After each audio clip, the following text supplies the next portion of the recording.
We now have more ways to play games than ever before, whether they're streamed via a subscription service, downloaded from a digital store, or played via ye olde classic physical disc, whatever that is. Playing games is a doddle. Unless you're looking for some delisted PS4 games, that is. Digital preservation is a real concern for plenty of people who play and love games, though the sad reality is that more games will slip through the cracks as digital continues to dominate and multiplayer-only games rise so dramatically in popularity. Granted, not every single one of the games that you can't buy or play on your PlayStation 4 is a doozy. Some of them were, in fact, terrible. But it's a shame when the next big rigs over-the-road racing is yoinked away from us, or a beloved tie-in disappears due to licensing. It's likely going to be a big problem on the PlayStation 5 over the years too. I'm Daryl for Cultured Vultures, and here is just a few PS4 games that have been lost over the years for one reason or another. Slap like and help us not be delisted by the algorithm. Afro Samurai 2 Revenge of Kuma Volume 1. Afro Samurai was a bit of a cult classic on the previous generation, an adaptation of an equally unsung anime that tried its best to emulate the trendsetters of the character action genre. Afro Samurai 2 Revenge of Kuma Volume 1, on the other hand, managed to emulate the feeling of getting slapped around with a wet fish. Revenge of Kuma Volume 1 was so bad, in fact, that subsequent volumes were cancelled and the publisher felt they had to publicly apologise. Not only was the game inherently broken, but it somehow regressed in general gameplay from the first Afro Samurai, itself a rough and ready game that got by on style over much else. Afro Samurai 2 Revenge of Kuma Volume 1 was so bad, in fact, that it acted as a precursor to Cyberpunk 2077 as a rare example of a game releasing in such a terrible state that Sony gave out refunds, not something they are wont to do often. However, Afro Samurai distinguishes itself as being so terrible that Sony completely cleansed its existence, with automatic refunds given out and it also being removed from accounts. LawBreakers. If LawBreakers released today in an environment where free-to-play shooters are far more common and have figured out the secret to long-term success, read battle passes and random collaborations, it would probably thrive. But it didn't. Instead, LawBreakers struggled to convince many people to pay a premium price for a multiplayer-only game and convinced even less of them to stick around. While LawBreakers received good reviews and offered plenty of fun to those who didn't mind the skill ceiling, or hearing Justin Roiland's voice constantly, I've been dropped! It really couldn't muster much of a following as it simply didn't stick out. With LawBreakers ultimately lacking that secret sauce, its player base dwindled and dwindled until September 14th, 2018, when its servers were shut down and its developers, Boss Key, closed their doors. It deserved better. The Culling 2. From a game that lacked the secret sauce to one that stole all of its sauce from PUBG, The Culling 2 was a disaster from the get-go. A sequel to a melee-based battle royale game that actually predated PUBG et al., Xaviant got a bit of the green-eyed envy with The Culling 2 and completely stripped the IP of its own identity to try and appeal to as many people as possible. The fact that it was swiftly delisted from the PlayStation 4 shows that the move had the opposite effect, with The Culling 2 struggling for any kind of player base, or even reviews, from day one. To make matters worse, those who did take the plunge to buy this premium battle royale game when Fortnite had long claimed the throne ran into technical issues and just about the most generic military BR going. To their credit, Xaviant acted quickly to remove The Culling 2 from sale and acknowledged that they'd made a bit of a misstep, offering to issue refunds in the process. Then, to their discredit, Xaviant re-released the original The Culling as a pay-to-play game. Still reeling from that one. The Legend of Korra. Few developers have quite the name pedigree of Platinum Games, especially in recent years. While many believe the Japanese studio can do no wrong, they are sometimes guilty of maybe not laziness, but definitely not putting their all into a project that isn't their primary focus. That seems to have been the case with 2014's The Legend of Korra. An adaptation of the show of the same name, The Legend of Korra is a character action game with very little character to speak of. While fans might enjoy diving into the world of Korra, and laterally Avatar, it's difficult to shake the feeling that Platinum pulled some punches. A 54 on Metacritic with reviews citing humdrum repetition certainly backs that feeling up. The Legend of Korra certainly had its defenders though, and those defenders were likely aghast when it was delisted from digital sale in 2017 due to licensing issues. Bizarrely, The Legend of Korra never saw a physical release despite the popularity of the IP, meaning those that didn't buy it before are out of luck. 5. Wonder. You're probably looking at this screenshot and thinking, great, another Battle Royale game. That almost would have been better than what we got, as Wonder was, sadly, barely even much of a game to begin with. It's one game that the Culling 2 can say it has its leg up on.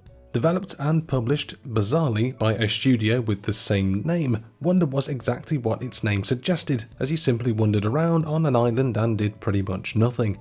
While the developers should probably be applauded for not defaulting to violence with PvP or PvE, it ultimately smacked of them just not finishing the game or bothering to add any mechanics, rather than making any kind of statement. Turns out a game where you just walk around with even less player agency than most walking simulators isn't a very good game at all. And while it might not have had PvE or PvP, you constantly had to fight with Wonder itself to do something simple, like walking upstairs without you clipping through them all, becoming a child of the steps in the process. A stepson, if you'd allow it. Despite some of the worst reviews for any game in PlayStation history, the backlash wasn't enough to remove Wonder from sale. Instead, a conflict between the developer and Crytek, the creators of CryEngine that Wonder was built on, was to blame for Wonder going the way of the dodo. The Tomorrow Children. The Tomorrow Children gets more bizarre the longer you think about it, a game with heavy socialist themes that also had free-to-play mechanics and monetization in the form of Freeman dollars. Oh, and also the characters look like they're from Coraline.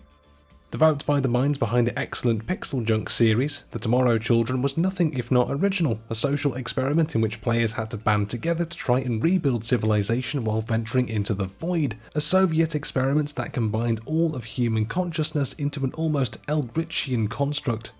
As you might have been able to guess, this bonkers first-party game didn't leave much of an impression apart from utter bewilderment for most players, with the game sputtering to a very confused 54 on Metacritic. That said, the game definitely had something about it, whether it was its social aspects or the utterly wacky blending of ideas and ideologies that helped it to reach a small yet dedicated following. The Tomorrow Children was sunsetted in late 2017, barely a year after its initial release, and is now unplayable. Turns out that communist Animal Crossing is a hard sell. Who knew? Saban's Mighty Morphin Power Rangers Mega Battle. While many licensed games can feel like empty cash grabs that were pushed out of the door for a penny to make a pound, there are also bona fide licensed classics like Escape from Butcher Bay that buck the trend. Mighty Morphin Power Rangers Mega Battle was sadly not Butcher Bay, as gripping as a prison break game in the Power Rangers universe may have been. Instead, Mighty Morphin Power Rangers Mega Battle was capital G generic, a very ordinary brawler that offered level after level of the same utterly boring combat. Even playing with friends wouldn't stave off the tedium, as Mega Battle somehow made the daydreams of most 90s kids who wanted to be a Power Ranger into something truly mundane. It was also broken in places and utterly cheap in terms of difficulty, which contributed towards Mega Battle limping to a 49 on Metacritic and some even more negative feedback from big fans of the license. That license is also likely what contributed towards the game getting delisted, with the Power Rangers property changing hands to Hasbro in 2018. You can technically still buy digital codes in some marketplaces, but seeing as how it was never released in the traditional physical sense, Mega Battle is mega hard to find. Don't even think. By 2019, just about every big twist on the pretty tired Battle Royale formula had been done, and done to death, apart from werewolves. As Resident Evil Village has shown, sometimes werewolves can make the world of difference. However, even a strong furry following couldn't save this asymmetric PvP game that felt like a low-budget Evolve from sinking without a trace. Its free-to-play nature wasn't enough to sway people from other battle royales, with its unique hook of looting up across a huge map before getting ready to take on the big bad fur boys not a miracle worker in terms of making people overlook so much jank. It also just didn't have the marketing budget to get streamers to give it a moment's notice, who tend to have more say on a game's staying power than any ad campaign. Reviewers had their say as well, and they did not like it. Don't even think huffed and puffed its way into 2020 before it was delisted and closed down as a result of the worldwide pandemic. You could be cynical and say maybe that was just an excuse, but we will give them the benefit of the doubt. Kill Strain. A ton of multiplayer PS4 games have been completely forgotten about over the years, but few have landed with as much of a thump as Kill Strain from the same team behind Drawn to Death, which also went to live on a farm, as it were.